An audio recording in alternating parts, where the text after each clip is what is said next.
Everyone, Nathan Hayes here with IDOC, the IDOC Practice Finance Consultant, and a couple of quick updates on PPP forgiveness.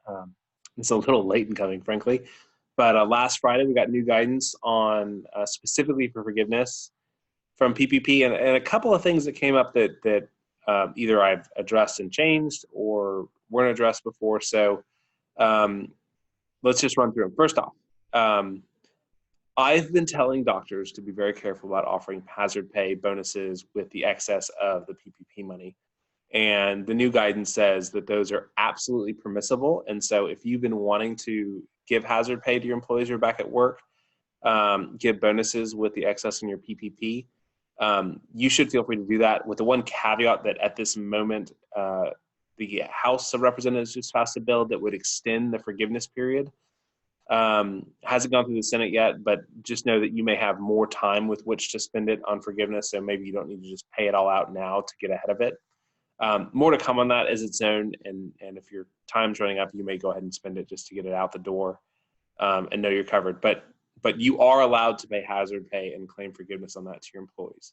And that's consistent with one of the trends that since the bill's been passed is a lot of the guidance is pushed towards, we want you paying your employees, we want you paying your employees, we want you paying your employees. So you're allowed to be generous with your employees.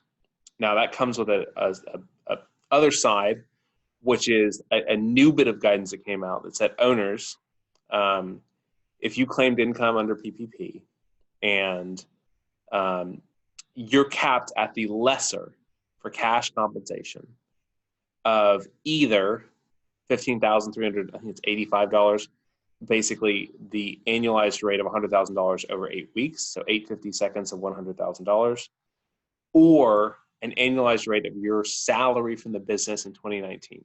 So if in 2019 you paid yourself $80,000 because you're a 3-day-a-week doctor for the practice, just for being a doctor in your office, you're not going to be able to claim $100,000 this year on that. So the bias has been towards paying employees, but putting some restrictions on owners. And so that's one. It doesn't necessarily touch your benefits, so that's just your cash compensation.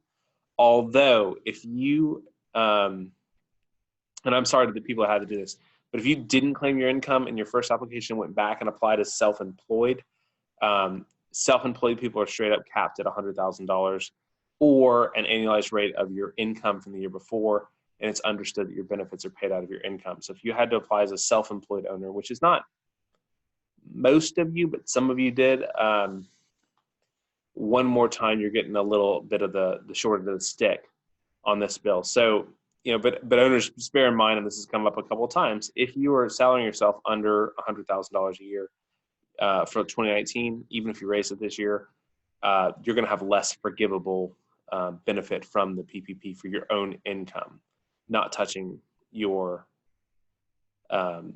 benefits. Final thing, we did get some clarification on utilities, and those are gas, electric, water, transportation, internet, telephone. And so owners, I have to think, because I've gotten the question a couple of times, if you have a service like Solution Reach or Weave that's an all-in-one internet service, VoIP, and those marketing functions, I think that's going to be forgivable, just as part of the package of, this is our internet provider. I doubt that anyone's going to parse it out that far. So on those, yes, they'll be forgivable. Some people have asked me if my EHR is going to be forgivable. I don't think that's going to count as a utility. But it is good to know that internet and phones, which presumably include cell phones, will be covered if you're paying those to the practice. So if you have, after you've spent your payroll portion of the money, if you have more funds under PPP available, you can claim these expenses against those funds. Again, assuming that they don't extend the timeout and you just decide to use all of your money for payroll expenses. Finally, a little more clarity, just to restate some things that we learned from the application itself, and this was modifying or clarifying some stuff from the loan forgiveness application, which if you haven't done, I encourage you, go download it, go see what's in it, understand what's going to be asked of you. But a couple updates from that, just to reiterate. One, if an employee refuses to come back to work, that won't count against your forgiveness. 2, if an employee asks you to work less hours because they need to be home with their kids, for instance, that doesn't count against forgiveness. You have to document it. And 3, if an employee resigned or you fired them for cause, that won't count against your forgiveness. Again, it just needs to be documented there. You're going to have a choice on calculating what an FTE is. It's either the average weekly hours divided by 40, or you can just say a 40-hour or more a week employee is 1 FTE and someone who's less than that is 1.5. You can pick that and apply it to your baseline period and your current period. And, that's how you'll measure FTE reductions. For the other criterion that would reduce your forgiveness amount, so one would be if you carried less FTEs through your period. The other was any reduction of salary over 25% or wages. And they basically said, hey, listen, whether we don't care, it only counts once though, whether it's people's wages are down by 25% because you cut their hours or cut their rate. Doesn't matter. It's just, we're going to count that once, which is nice to know.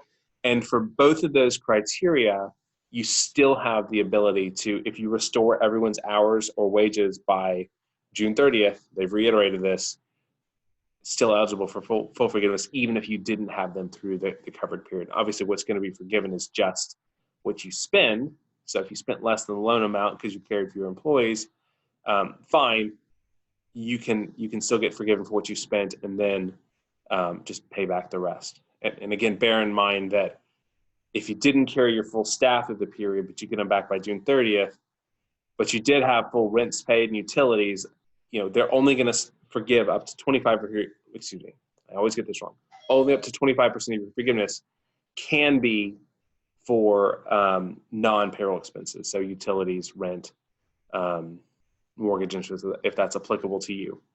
And finally, and this may not have been clear, but if you have questions, the application is going to flow through your bank, and the bank's going to certify and then just tell the SBA what to give them for your forgiveness amount. So if you have questions, your bank is probably a great place to go and ask on how they're going to treat things.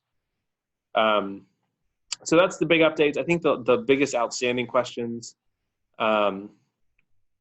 one, there's new legislation coming that may change some of this guidance, but this is the state of play today, and I don't believe in planning on what Congress might do until they do it, because they've certainly surprised us along the way or changed things along the way. If your covered period ends in early to mid-June and you're in the Northeast where you're still kind of shut down, there is no guidance yet as to whether or not, if you had to refurlough people, if that counts against you. I think that what's going to end up happening is you'll just have more time to pay them and have that money forgiven. So we'll see, but we have a pretty good, clear picture of what's going on. Owners, be careful what you do with your income in this time period. If you want to be generous to your staff, which is wonderful, I think you should feel very free to do that and know that it'll be forgiven by the SBA. So that's a quick update on the state of play for PPP forgiveness. It's May 29th, Friday, 2020. And so this obviously is subject to change, but as of today, and this will probably be posted to the membership next week, that's where we are. So this is Nathan Hayes, IDOC Practice Finance Consultant, and we will keep you updated as events warrant. Thanks so much.